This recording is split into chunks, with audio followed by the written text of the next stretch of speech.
Faith is taking the first step even when you don't see the whole staircase. Martin Luther King Jr. You have the power to be the boss of your own life. I'm your host, Monica Allen. I'm a wife, mom, entrepreneur, best-selling author, lifelong learner, and your biz bestie. I have a love and passion for all things small business. Growing my own company from $700 to over 7 figures annually, my goal is to bring you inspiration, business-focused topics and tips, encouragement, and a community that helps you launch, grow, and scale your business, whether you are a dreamer, a side hustler, or a seasoned entrepreneur. You are listening to the Become Your Own Boss podcast. Before I jump into today's episode, I need my business owners to listen up. If you're serious about building a business and a life you love, you need to sign up for the Level Up Living newsletter brought to you by the Become Your Own Boss podcast. Each month, you'll get fresh insights on entrepreneurship, mindset, and lifestyle upgrades. Not just a recap of the podcast, but exclusive content to help you grow and live life by your design. You can sign up at monicaallen.com. Simply click on the bright purple button at the top right corner of the website. Sometimes hearing someone else's journey helps us understand our own.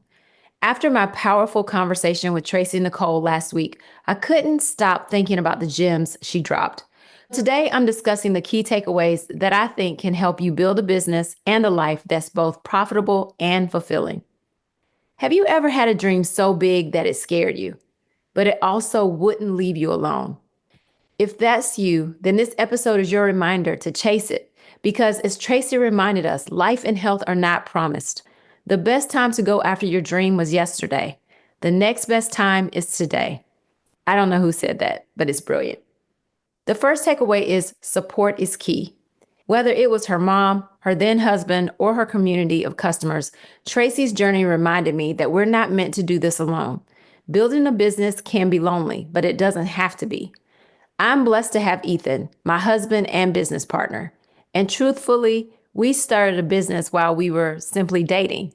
But I have been very, very blessed to have him to bounce ideas off of. We have built our business together. And when we bounce these ideas off, we can then work together to execute them. In addition, my mom has been one of our biggest cheerleaders. She works with us and has been a major supporter for over 2 decades. Our friends can also be great listening ears, and they're supporters as well. Who's in your support circle and who needs to be? If it's not family, then that can be hard because you want those closest to you to be there. However, you can also look to your friends, and you can look to entrepreneurial groups to give you some support as well. Takeaway number 2, study the game. Tracy didn't just jump into fashion because it was cute. It was something that had been on her heart a while, but she studied what made fashion businesses fail and reverse engineered success. I would say that's real boss behavior. I probably would have thought more about asking what makes fashion businesses successful. But while asking the question, what makes them fail, you will also learn the formula for success. And that's what Tracy did. Whether it's reading, listening, or asking questions, being a student of your industry is what separates the hobbyists from the business owners. You have to do your research, be willing to learn, and then execute. Right now, it's interesting because Ethan and I were just having a conversation about how we haven't been to an embroidery conference in a while. We've kind of been focusing more on being in the business, but that's something that we put on our to-do list either for this year or next year, because we have to also know what changes are happening in the industry. What are the new things? What are new machines? What are new technologies? Research and knowing what's going on in the industry is very important. You will also learn a great deal through your execution, and execution never stops. As long as we've been in business, we're always executing new ideas and executing new things. But what I don't want you to do is get paralyzed in the research phase, because it's easy to do that, especially in the early days. You can research and go on and on and on, thinking. But at some point, you have to put together a plan and you have to execute that plan. Ideas are great, but ideas that are executed are brilliant. Takeaway number 3, use your resources. She mentioned how much she learned by running a boutique before launching her line. Even though she knew in her heart someday she wanted to have her own line. She learned a lot in the 5 years of having her own boutique, though. She suggested internships and, of course, jobs, even side hustles. They all count. Experience is truly your secret weapon, or can be. Looking back on my life, I can say that every job I've had has played into my business. I worked at Walmart, Merry-Go-Round, The Limited, J. Riggins, and more recently, Room and Board. Actually, during my entrepreneurial journey, I went and worked somewhere a few years ago. And I'm telling my age here a bit because a couple of these stores no longer even exist, but I was heavily involved in the retail space. This is where I learned a lot about customer service, the customer experience, setting clear expectations, and so much more. In my corporate job, after I graduated from college, I learned the importance of standards and processes and procedures. I learned a lot about the human resources of hiring and maintaining employees. I also learned a lot about employee benefits because that was the space I worked in. In addition, I learned how to have a fun but dependable corporate culture, not to be so strict and stringent. I did know one thing, though, when I went into this business that I did not want to bring with me from corporate, and that was cubicles. I refuse to this day still to have cubicles in my workspace. I do not like those boxes, and they're usually always beige. But anyway, I can't do that. And lastly, being an RA allowed me to flex my teaching skills and my marketing chops. Because I tell you, to get students who are already busy to come to a program about something they may or may not want to learn about, usually it was something they either needed to learn about or wanted to learn about. But I had to market those things. And that was a lot of fun for me. It energized me. Don't despise the small beginnings or what may feel like small beginnings. That random job, and I put random in air quotes, might be prepping you for your empire. Takeaway number 4, collaboration over competition. One of Tracy's most strategic moves, in my opinion, was teaming up with spas and using pop-ups to grow her brand. That made me think, who could you collaborate with in your industry? I'm asking you, but I also am asking myself. Maybe it's a business you admire, a complementary brand, a content creator. There's room for all of us to win, especially when we work together.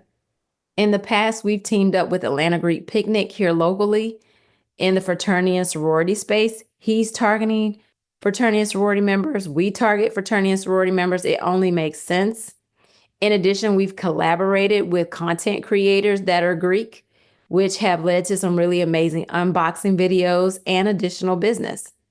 And with Tracy mentioning this, it did get me to thinking again about who could we collaborate with, perhaps more on the business space and more in the business space, not just the Greek space, but what businesses or events we could collaborate with that would help push forward Zeus's Closet. I haven't quite figured it out yet, but it is something to think about, and it's something that's rattling around in my head. Takeaway number 5, think long-term about your brand. I love this because even when Tracy was running a store selling other people's clothes, she was planting seeds for her own brand. Now, she admits she didn't really think about it at the time, but your brand is always growing. Even when it's quiet, it's still growing. Not to say you can't rebrand down the road, but truly think about what is a lasting name for your brand? What's a good name that can stand the test of time, that you want out in the space? What you name your business, how you show up, the choices you make, it all matters. And that can sound really pressurized, especially in the beginning. But I'll tell you a little story about our journey. Stuff for Greeks is where we started. We only sold jackets at the time, and we decided on Stuff for Greeks because truly we just couldn't find another .com that made sense at the time. There was already Simply Greek and some other Greek related .com companies, and we landed on Stuff for Greeks. What we found over the years is that we truly became Stuff for Greeks, meaning we sold a lot of things. And we've since dialed back our SKUs a bit because it got to be just a lot of things and it was a lot to manage. But As we moved into our retail space, though we definitely still have Stuff for Greeks signage, we did not name our store Stuff for Greeks. Stuff for Greeks is a very small niche or niche, however you want to say it. We decided to name the store Zeus's Closet. We give a little bit of an ode to the Greek god Zeus, thus Greekdom, but Zeus's Closet allows us to outfit everyone's closet, whether you're an individual, a business, a church, a school, whatever it is, a fraternity, a sorority, we can do it all. We have been very mindful on that branding, on the simplicity of the logo, on making sure that that brand is on every single thing we do, from our t-shirts, polo shirts, labels, bags, the signage on the wall. That branding is so, so important. We have a wrapped vehicle with the branding on it. Those are the things that you want to think about as you move into your business, as you grow your business. Your brand is, think about it in a long-term way, not in a short-term way. Can you sell it down the road? Little things like that, if that's something you even want to do. But I wanted to talk about that one. The next takeaway is fulfillment matters. Now, we're talking about clothing, so you might be thinking fulfillment in the ways of fulfilling an order, but that's not what we're talking about here. Tracy shared how feeling unfulfilled at work started to affect her personal life, and that really resonated with me. The truth is, when you're not aligned with the work you're doing, it shows up in every area of your life. Our energy, our relationships, even our joy. After over 20 years in our current business, which continues to be a blessing to the community and our family, I found myself in a season of reassessment. The pandemic shifted so much, and I took back on tasks that simply don't light me up anymore. They don't fill my cup. And I'm working very strategically to move those things out of my cup or off my plate, working very strategically to do that. And a lot of the things I found that don't fill my cup, I'm also not very good at. I have got to find someone to do those things. And that is what I'm working on. Like, that's my mission for the next 2 months, is to offload these things that aren't fulfilling to me, that I don't enjoy, that honestly I'm not very good at, and get someone in there who can do those things really, really well. And truth be told, even though as entrepreneurs we have to wear a lot of hats, we are not good in all those hats. It helps us a lot to find someone who wears a hat much better than us. It fits them better. They just wear it better than we do.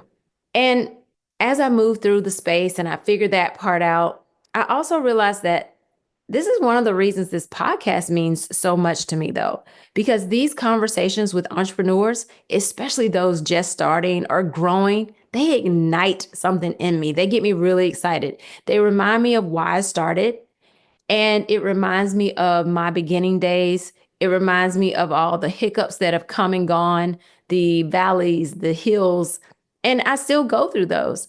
But I love this podcast because it allows me to share that.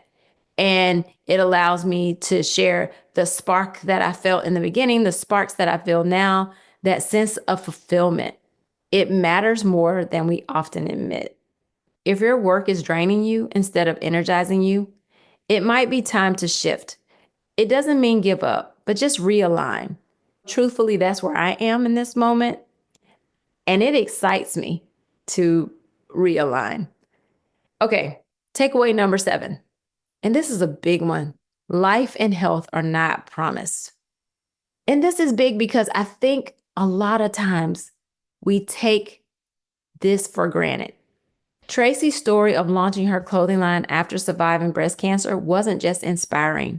It was a wake-up call. It was a wake-up call for her then. She knew she could no longer sit on this dream.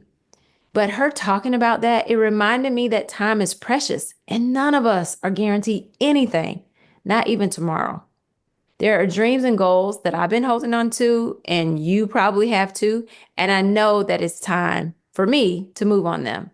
Not someday, not when things are perfect, again, air quotes, but now. Time is never going to be perfect. Again, when I started this podcast, originally when the idea came to me, I was like, I don't have time to do that. But then COVID happened and I had nothing but time.